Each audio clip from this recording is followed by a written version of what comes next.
The Constitution of India. Part 5. The Union. Chapter 4. The Union Judiciary. Article 142.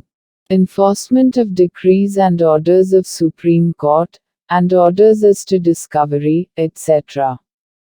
1. The Supreme Court in the exercise of its jurisdiction, may pass such decree, or make such order, as is necessary for doing complete justice, in any cause or matter pending before it. And, any decree so passed, or order so made, shall be enforceable throughout the territory of India, in such manner, as may be prescribed by or under, any law made by Parliament. And, until provision in that behalf is so made, in such manner, as the President may by order, prescribe.